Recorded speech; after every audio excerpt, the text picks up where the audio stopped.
Est-ce que tu sais que la peur est un outil politique? Car à l'approche de l'élection présidentielle, on peut systématiquement créer des zones de tension pour pouvoir manipuler les résultats d'élection le moment venu. Bienvenue, je t'invite à suivre ce récit de Meyo dans le centre. Elle refait surface et c'est Julien Berthe Bissay Equinos qui nous introduit le sujet. Écoutez. Nkozo Idriss, 24 ans d'âge, orphelin de père et de mère, est bel et bien fils de Meyo Centre. Un fait qui déjoue tous les pronostics qui pointaient un doigt accusateur sur les halogènes.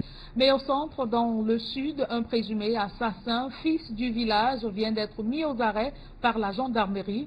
Le jeune homme, qui est passé aux aveux complets sur les multiples assassinats, s'apprêtait à tuer une femme avec un groupe de 3 autres personnes. Celle-ci s'est échappée de justesse avec une entaille à la nuque.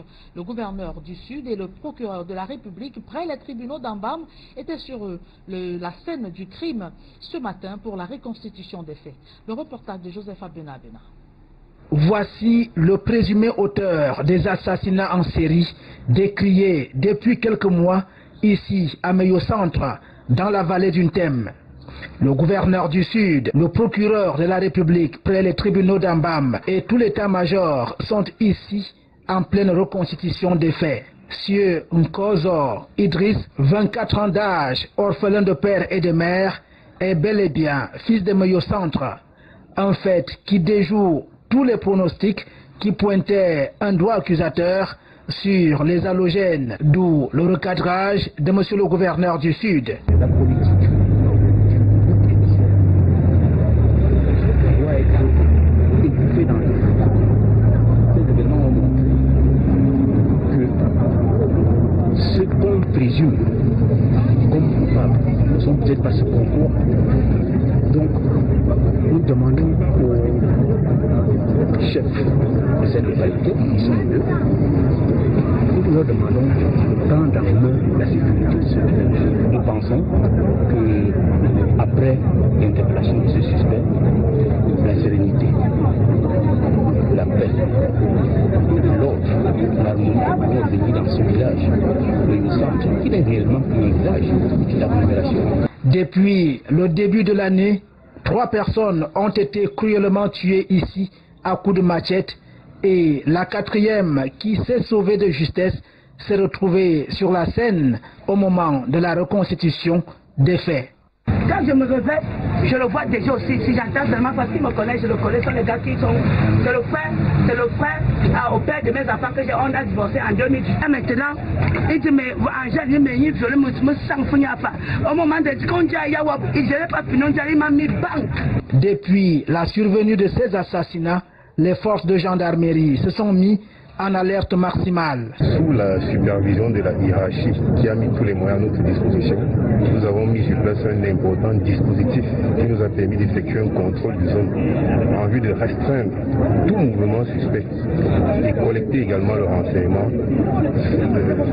Ces opérations ont permis à ce que, dans la nuit du 23 au 24 avril 2025, nous puissions mettre la main sur le suspect de nommé Nkozo Idriss. Il y a de cela une semaine, le conseil des chefs traditionnels de la vallée du Thème avait fait des rituels de purification à Meyo Centre, donnant 14 jours pour la manifestation de la vérité. L'enquête qui se poursuit permettra de savoir si Sieur Nkozo opère en solitaire et pour quelle fin. Alors, avant de vous donner l'analyse concrète, j'ai envie de dire que cette affaire de Meyo a créé beaucoup de dissensions. Je me rappelle, lorsque Parfait, vous, celui qui avait soutenu les actions de la base et qui a fait un texte assez honorable pour un candidat déjà déclaré pour l'élection présidentielle à venir, après son passage à Info TV qui lui a valu une convocation au CED, il avait cité le cas de Meyo. Et le journaliste qui le questionnait lui a dit combien de personnes sont mortes à Meyo. Dans le reportage, on nous fait comprendre 3 personnes. Et si vous voyez, il y a 3 aspects qu'on a beaucoup mis la lumière sur ça dans le reportage. Il y a le fait que c'est un autochtone, ce n'est pas à dessein. Il y a le fait que ça se passe au sud et à l'approche de l'élection présidentielle. Il y a un 3e fait, les chefs traditionnels qui sont acquis au pouvoir en place. Donc l'analyse qui va suivre va s'appesantir sur ces 3 aspects clés-là. Vous que vous voyez également qu'on peut faire une projection sur la crise qui se passe dans le Nozo ou alors à l'extrême nord. Vous voyez également comme les autorités locales peuvent se servir de la crise de l'insécurité pour gagner des élections dans des fiefs bien étendus. Installez-vous bien et place à l'analyse. Les affaires de meurtre dans ce pays, chacun attend seulement son jour. Le cas de Meyo nous concerne dans la mesure où beaucoup de personnes, au lieu de chercher les coupables, ont vite fait le raccourci d'indexer les halogènes. Vous savez, en une année électorale comme 2025, chaque fois que les halogènes sont attaqués, cela ça déroute les pistes d'enquête. Ça fait en sorte que les tueurs en série continuent à perpétrer leurs activités de façon simple. Alors, les actes de meurtre, souffrance locale, les enjeux identitaires, halogènes contre autochtones, mobilisation politique, c'est-à-dire sécurité, vous avez compris qu'il y avait le gouverneur, il y avait le procureur de la République, retour à la paix, les rituels traditionnels, vous avez également compris que les chefs traditionnels ont pris la parole et reflètent à la fois un désordre sur le plan politique et une tentative d'enracinement d'un pouvoir ou d'une légitimité avant l'élection. Et je vais m'expliquer sur ce deuxième plan-là. Voilà pourquoi le reporter a dit que l'enquête se poursuit pour savoir pour qui opère cet individu-là. Parce que dans les documentaires des tueurs en série, il y a toujours quelque chose qui leur motive à poser le genre d'acte qu'ils posent. Et donc, l'analyse qu'on doit faire se plie sur 5 formats. D'abord, comprendre les différentes intentions. Je vous ai présenté 2. La confusion sur le discours officiel, l'instrumentalisation de l'ethnie pour la violence, la manipulation de la peur pour mobiliser, l'élection présidentielle comme un enjeu de contrôle de territoire local et la crise de légitimité et rituel réenseignement. Alors,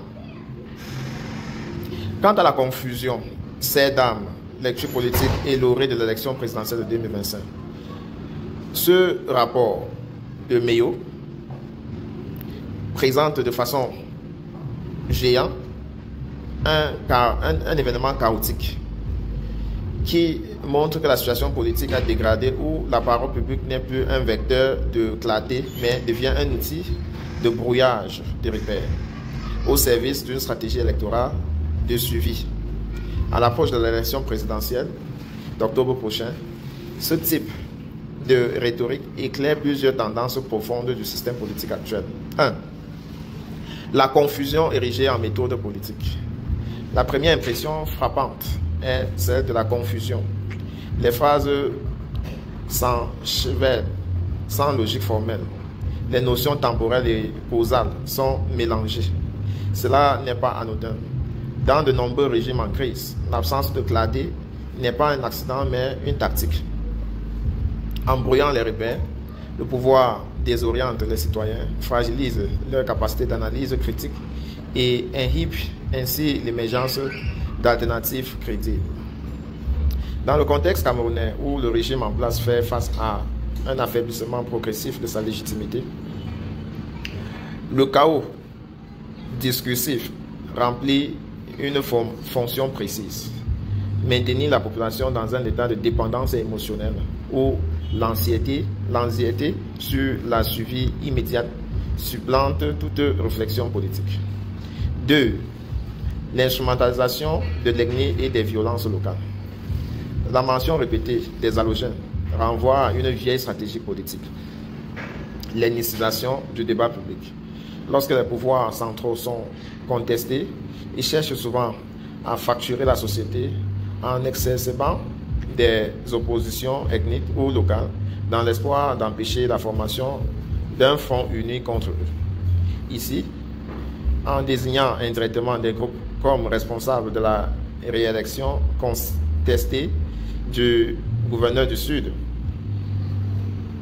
et en liant ces groupes à des violences atroces telles que meurtre à la machette, tentative d'assassinat, le discours tente d'ancrer l'idée que certains citoyens seraient étrangers à la notion du vivre ensemble et donc sont des ennemis à l'ordre public. Dans le contexte de la présidentielle d'octobre 2025, cette stratégie vise à polariser l'électorat, créer un climat de peur pour foncer l'adhésion autour du pouvoir actuel sous couvert de protection. 3. La manipulation de la peur pour mobiliser. Le rappel des meurtres récents, des déplacements forcés et la promesse de retour les nuits du 23 au 26 vise d'activer la peur collective. La peur peut ici être mise en scène comme moteur principal de l'action politique. C'est une technique bien connue dans les périodes électorales tendues. Plus la population se sent menacée, plus elle est tentée de soutenir les figures d'autorité en place, même si celles-ci sont elles-mêmes à l'origine de l'insécurité. Dans ce contexte-là, la paix devient une promesse électorale, non pas par un projet politique structuré, mais comme un produit de la soumission au pouvoir actuel. 4. L'élection présidentielle comme enjeu de contrôle local. Le discours insiste sur la sécurisation du territoire, le contrôle de la zone, l'opération sécuritaire en cours. Ce sont des signaux clairs que l'enjeu électoral est perçu, non comme une compétition démocratique, mais comme une bataille pour la maîtrise physique du territoire. Cela signifie que le régime actuel pourrait s'appuyer sur des réseaux locaux d'autorités traditionnelles, mais aussi sur des groupes armés ou des dispositifs de sécurité parallèles pour assurer de victoires dans certaines zones critiques. En évoquant un rituel de purification organisé par le Conseil des chefs traditionnels, le pouvoir tente aussi de récupérer une légitimité ancestrale en combinant l'autorité coutumière et la stratégie sécuritaire pour verrouiller des bastions électoraux. 5. La crise de légitimité et rituel de réenracinement. Le rituel de Meyo Centre prend ici une valeur politique lourde. Dans beaucoup de cultures, les rituels de purification visent à repérer un tissu social endommagé, à rétablir un ordre cosmique après des troubles. Dans un contexte électoral, leurs usages indiquent que le régime reconnaît implicitement que la légitimité est abîmée, mais tente de la restaurer par des gestes symboliques plutôt que par des réformes substantielles. La question finale: un croissant au beurre en solitaire est pour quelle femme? Semble absurde, mais elle peut être interprétée comme une image poétique de l'isolement du pouvoir. Un pouvoir qui se sait isolé, sans partenaire politique stable, sans base populaire réelle, et qui se demande peut-être trop tard pour qui ces gestes ont encore du sens. Notre analyse, donc, tient lieu du contexte de l'élection présidentielle qui est à venir, des violences instrumentalisées, des confusions entretenues, l'ethnicisation calculée, de la sécurisation militarisée du territoire et de tentatives maladroites de regagner les légitimités par des rituels traditionnels. Plutôt qu'un affrontement transparent entre projets politiques, l'élection s'annonce comme un combat opaque pour la survie d'un régime en crise existentielle. La vigilance des citoyens, des observateurs et des candidats alternatifs sera donc essentielle pour démêler le vrai du faux, refuser la peur comme moteur politique et réaffirmer les principes démocratiques face à une stratégie de confusion systémique.